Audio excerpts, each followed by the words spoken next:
Everyone, welcome to Stewardship Leader. Today on Stewardship Leader, I'm joined by my friend and author, financial teacher, Matt Bell, for a candid conversation about money, marriage, and the dangers of financial secrecy. He's written an article recently that I ran across that I just thought, Matt, you need to talk about this with our audience. This is such a good topic to talk about. We'll explore why financial transparency isn't just wise, but it's essential for trust, unity, and of course, spiritual health in marriage. So, Matt, welcome. Thank you so much for taking the time to be with us today. Thanks so much, Leo. Always good to see you. Well, it's always a pleasure to have you on. So, let's dive right in. You talked about this article of how to mess up your marriage. That was the title, which was definitely an awesome title because it really grabbed my attention. Like, oh, okay, that's a different spin on how to. Well, why would I want to know how to mess up my marriage? I don't want to know that. But it was really a play on words, and it was very effective, at least for me, because I'm such a proponent of understanding how finances can bring you together rather than tear you apart. But that was a huge issue for my wife and I, as you know. And this is something that brought us together and really healed our marriage because it was one area of our marriage that just was rocky. We both had different backgrounds, different upbringings, and that just was a bit volatile.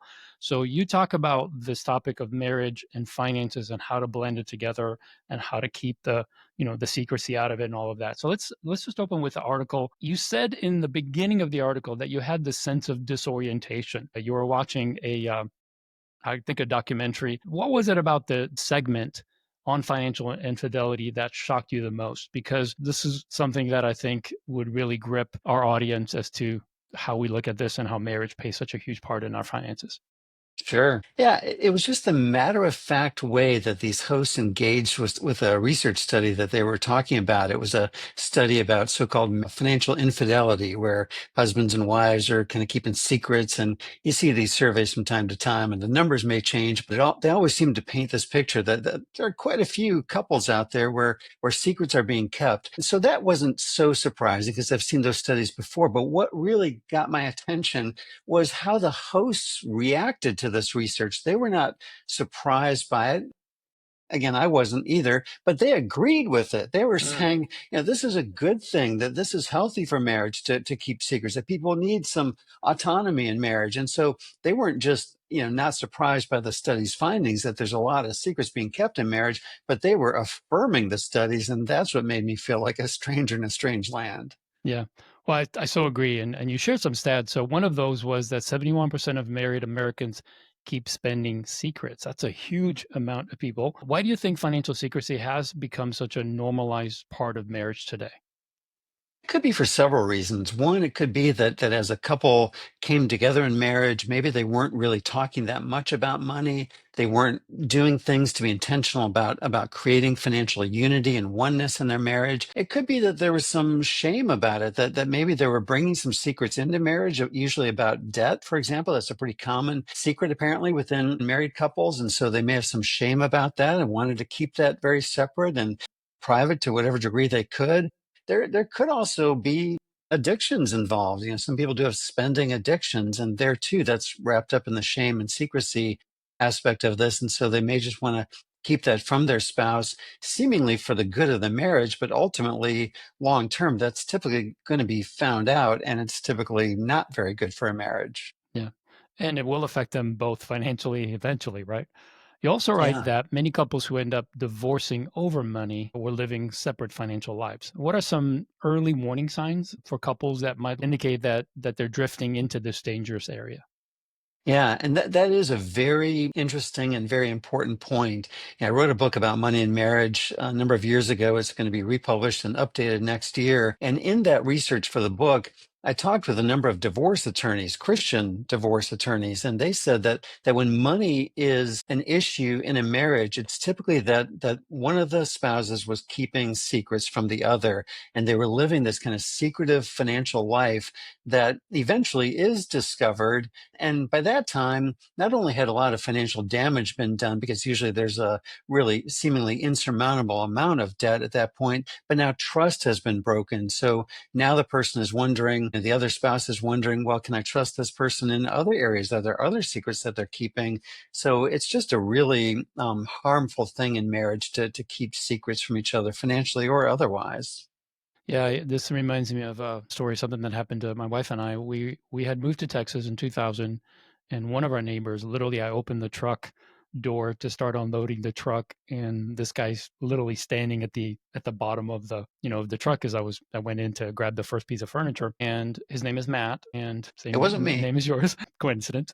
But he's like, "Hey, can I give you a hand?" And we ended up being really good friends. Our families, they had 3 boys, and we had 2 girls, and they were about the same age, so they grew up together for quite a few years. We lived in that neighborhood for 9 years before we moved, and we went vacationing together, all kinds of stuff. And I remember we went on a date one time together for dinner or someplace like that. So we decided, hey, we'll drive. You guys, we'll pick you up. And they're just at the end of the street. So we pick them up. They get in the back of the car, and somehow, before we even got very far, we find out. I don't know how, but we found out that they had separate finances.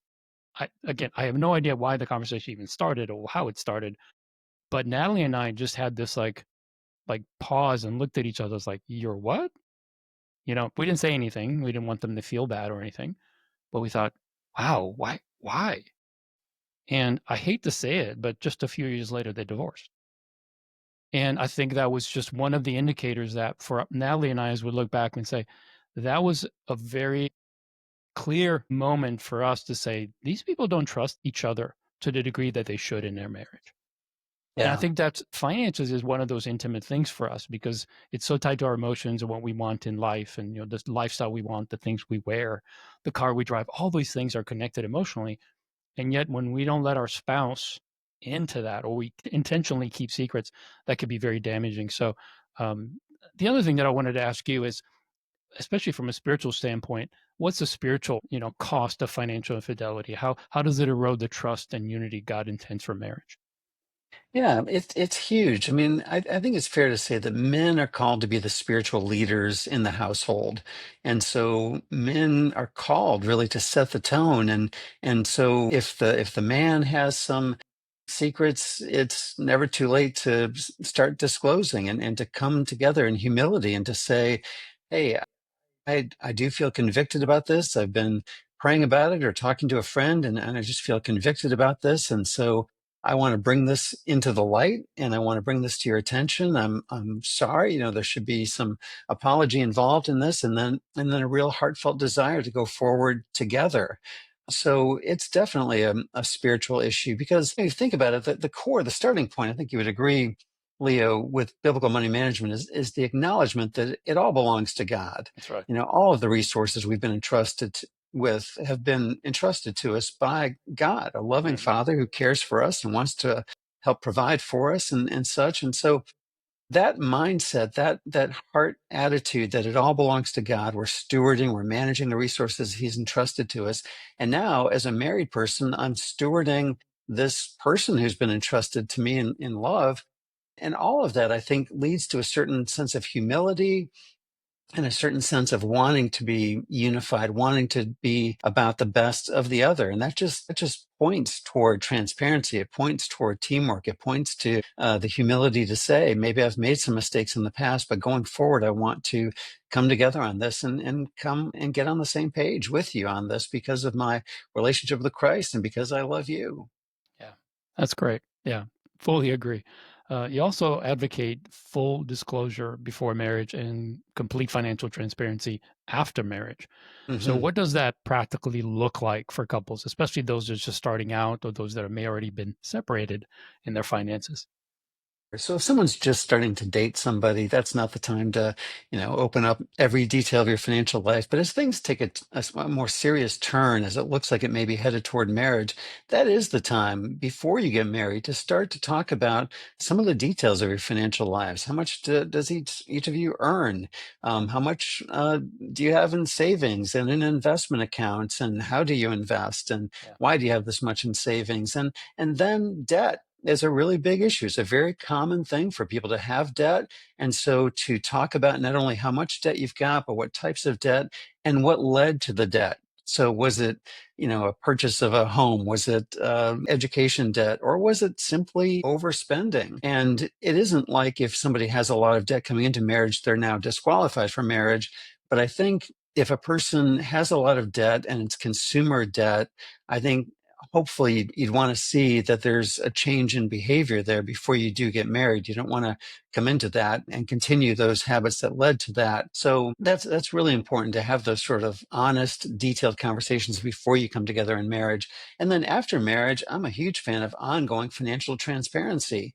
It's very common in married couples that one will take the lead in their finances over the other, and that's perfectly fine. But both should have complete, easy, instant access to all the details of your financial life because you're a team. And so what that looks like is immediate access to investment accounts and savings accounts and checking accounts. And it has to do with budget. I love using a budget. It sounds odd to say, maybe for some, but these online tools these days, it makes it really easy to instantly go on and see how much have we spent in clothing this month? How are we doing on the grocery budget this month? Those sorts of things, at least having access to it, and not only creates a sense of security among the spouse who may not be wanting to be the day-to-day driver of the finances, but at least they have access to it. And for the person that does maybe take the lead in the finances, it creates some accountability. They know that at any time, the other spouse can have access and does have access to what's going on there. So it's just a very healthy thing in a marriage. Yeah, agreed. I think there's trust is earned over a long period of time. It can be broken very quickly. But Yeah. I think this is the thing that continues to draw my wife and I closer to one another over time as we've been married 35 plus years is that there are no secrets when it comes to our finances. And so much of our life, our future, our goals, our dreams are tied to that. And so the idea of spending money without her knowing, it just doesn't cross our minds. Right. Not my mind and certainly not hers because everything is accessible to both of us. Yeah. The budget is available for both of us instantly. Access to our credit cards. We have separate cards because we earn points and that kind of thing, but it all pulls up in the same spot. Everything comes out of the same spot. So there's no it'd be hard to hide stuff without having a separate card that's not mentioned. And then of course you run into all kinds of problems, which obviously we don't Right. want. But I know that, especially as you were mentioning in this article, financial experts argue that having separate accounts preserves autonomy. That, hey, even though you're married, you're an individual, you have your own dreams and goals, and they don't always match exactly what your husband or your wife might want to do. And maybe you have different things that matter to you the most. I mean, for my wife to have some kind of fund for taking care of herself, getting a pedicure once in a while or a manicure or getting a hair done. That's important to me. Sure. It's like, hey, just cut my hair once a month. I'm fine. And she was a hairstylist and a hairdresser, so she takes care of that for me and has been for many years. So I spend a ton of money on haircuts. To me, it's just not that important. Obviously, to a woman, it is much more than a man. So she wanted to have that. Hey, I don't want to have to ask you for permission when I have to go get something done like that. And I agreed. I said, no, you shouldn't have to ask me for permission. Let's just sort of agree on an amount that we can afford and that you can be satisfied with. So when you look at this having autonomy, but at the same time having unity, how do you differentiate between the healthy freedom and an unhealthy independence in financial matters within this marriage? Yeah, I think you've given some really good examples there from your own marriage. And when my wife Jude and I first got married, we had one clothing budget, and we found it so inhibiting. We were always kind of wondering, can I spend this much money and that sort of thing. And finally we realized, oh, let's have some separate clothing budgets. There was some freedom there, some ability to just make decisions as we wanted to. Both of those clothing budgets were on the one family budget. Right. So we were accountable to the number. We had freedom to spend as much as was allocated for clothing. For me, for example, I had the freedom to spend that money, but I needed to only spend that much, in order Sure. to make the overall budget work. So there was unity in the overall budget, but there was some freedom by having that money baked in to the budget. And other couples do this for coffee with friends, lunches with friends, maybe hobbies, those sorts of things. So I think, people think, oh, a budget is so restrictive and so inhibiting. And yet, if you have some individual budget allocations within the overall budget, that tends to work really, really well. Yeah, I like that. So you mentioned the importance of regular money conversations earlier in the conversation, sometimes called money dates or a different way to look at it. But how can couples make these practical, positive, hopefully not something like ugh, dreadful to do again, and even maybe enjoyable? Because having this unity, but then being able to sustain that unity. And sometimes, as finances are tight, those conversations can be a little bit less enjoyable, maybe a little more stressful. What are your suggestions on how couples can proceed in that to make sure that they keep everything open and discuss things so that it never becomes a source of stress, or especially for the person that's managing the budget. Many times what I found, because I'm the person who usually manages all the details, I would get frustrated if I felt like, okay, you didn't look at the budget and you spent over what we allocated. And now I have to deal with moving stuff around. It makes it harder on me. And that is, if we don't have schedule early on, it was more of an issue. It's not now. But I remember how I felt like, gosh, I'm putting all this work to keep us on track. And like, you're not honoring that. And so Mm. how can couples do that, especially early on when they're blending, maybe they're separate right now, they're blending it together. How can they do that in a very positive way so that it is a good experience that could just continue to get healthier? I think it has to do with the frequency of these conversations and also the attitude you bring into the conversations. You, Mm, you mentioned being really positive about it. So let's talk about the frequency first. Some people, I think, make the mistake with a budget of only looking at the budget at the end of the month. And so now we're seeing what happened.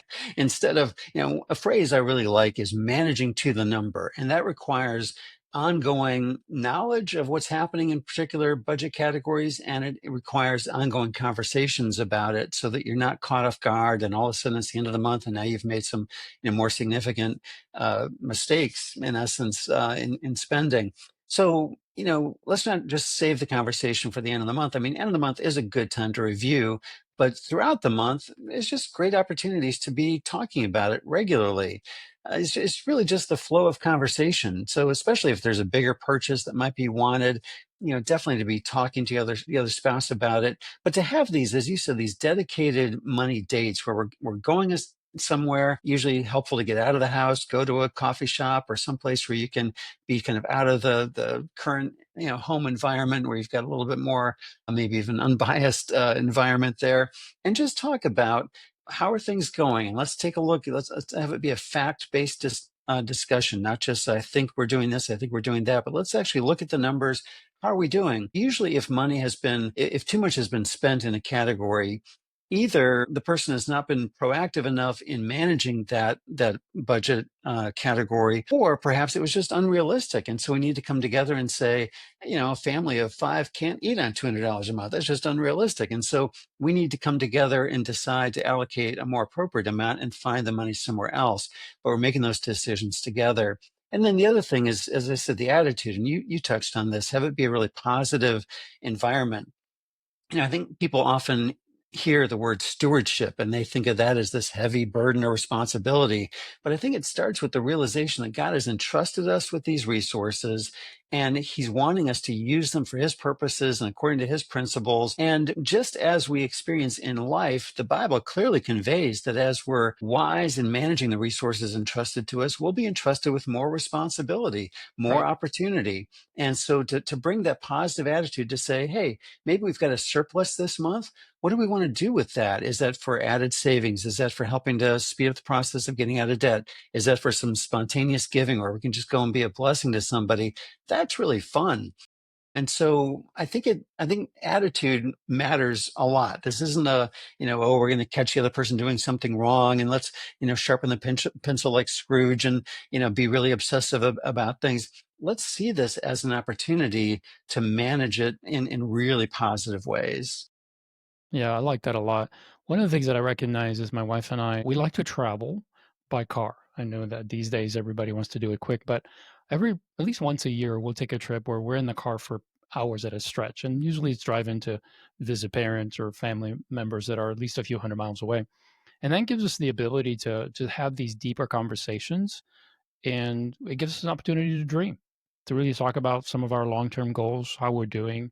And it's not a plan thing, it's more like, you know you're going west Texas and it's just nothing to see for miles and miles and miles, so it's like you got to talk about something. And so for us, it's been a great resource, an opportunity, I should say, to really dream and talk about our goals. And then what we usually do is at the end of the year, I'll kind of do a quick overview of here's what we spent in every area, here's what our goals were, here's how we did. And I'll kind of do that work to prepare it. And the budget software we use is very good at giving us visuals and percentages and all that. So then we can have a conversation and say, how do we feel about this? What are we going to do in the coming year? And then that makes those conversations that we have, throughout the year much more focus because it's not coming with something new that we didn't talk about, something we didn't agree on. And that Yeah. really helps us to set goals, and then we come back, it's like, how are we doing on those goals? We said that we're going to spend X on a vacation, but now we're looking at spending 30% more than how are we going to do that? So Right. again, it just prevents us from getting frustrated because we can't have our way, or that one person feels a different way than the other. So it just allows us to have a foundation for having those monthly conversation, or even weekly, whenever they happen. For us, Yeah. because we've been doing it for so long, we don't do it as often as we used to. But at the beginning, we did it more often just to set that pattern. I love that idea. One of the things that my wife and I do on a fairly regular basis is we take long walks together. There's a Yeah, great road near our house that it's kind of remote. It's not really heavily traveled. It's kind of hilly, so it's a good workout. But it's a long stretch of time. It takes about an hour to walk this route. And we'll often spend some of that time praying for loved ones and friends. And then that's just a great time also to have, like you're saying, on your West Texas car rides, to have that conversation. I think money just we shouldn't compartmentalize it too much. We're using money all the time, so to hmm just bring it up in whatever the rhythms are of your life. But if you're not finding yourself in the car on a long car ride, or if you don't have the time for a long walk together, to be intentional and set aside. All right, let's get. I think there is something really helpful about getting out of the house. There's just something about that. So for you in the I agree. car, for us walking, there's something helpful about getting out of the house where we can just think a little bit more freely and have these conversations about money. Yeah, that's great.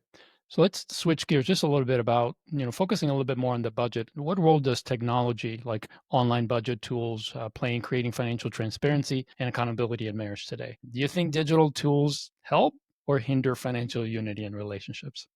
I think they can help a lot because the technology has really changed. We're now, we've got these apps on our phone, and so now we're not beholden to a computer at home. We're not tethered to it, and to have that instant access is just great. So we could be together. Perhaps we see there's a sale at our favorite clothing store.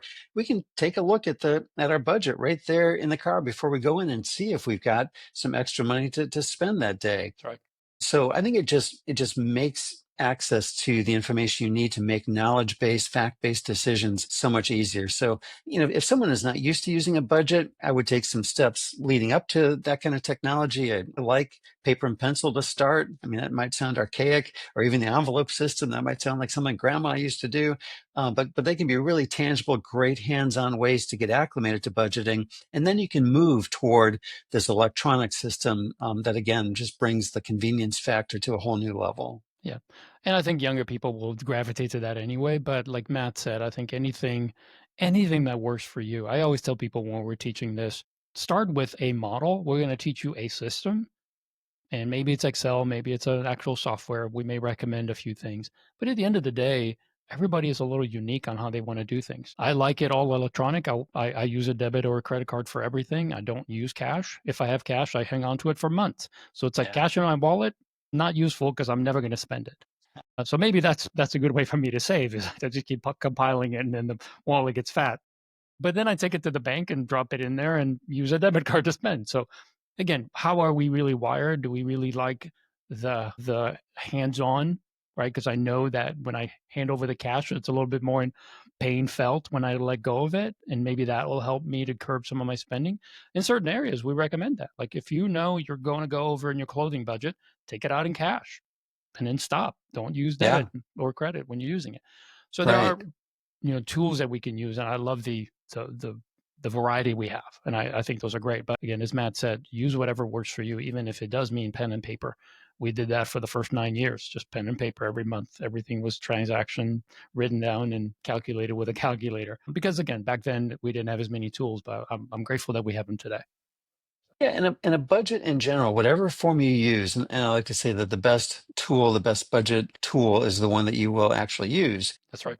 But a budget has been found to be really good for marriage because it fosters sharing of knowledge. It fosters together being intentional. I mean, a budget is really about being intentional about allocating the resources that are coming in towards specific purposes. And so if you together create this plan where you've decided, here's how much we're giving to the Lord's work, here's how much we're saving or investing for the future, here's how much we're allocating toward vacations. If you do that together, that just creates unity, and then again, you've got that tool to see exactly how you're doing it at any moment.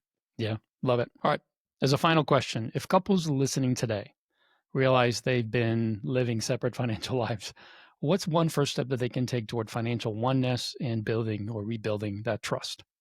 Yeah, I would take it to the Lord. I would confess it to the Lord first and ask for wisdom and guidance and favor as you then bring it to your spouse, this information, which might be hard to hear, might be hard to say. I would involve an accountability partner, a trusted friend that you're going to confide in, that here's what's going on in our finances and in our marriage, and here's what I'm about to do to talk to my spouse about this. And it's going to be a tough conversation. So I just really invite and really would appreciate prayer and support in this. And then, yes, find the right time, the right environment, not when, the baby's crying and it's late at night, but find a good, appropriate time to come to your spouse with humility, with a sense that, hey, I have something to confess to you about living this separate financial life.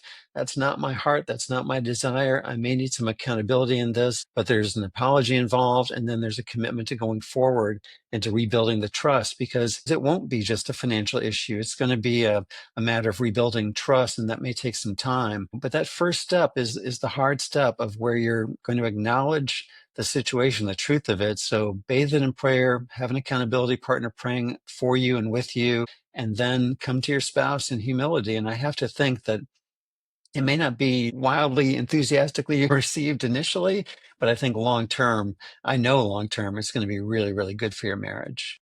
Excellent.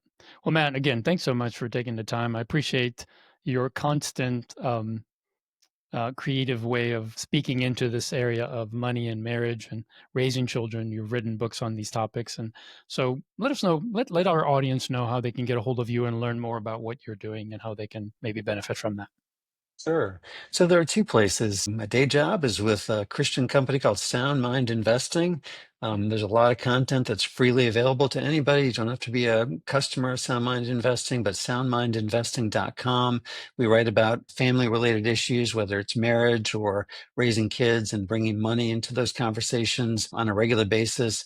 And then my personal blog is mattaboutmoney.com. And so those would be two key places to find the work I'm doing.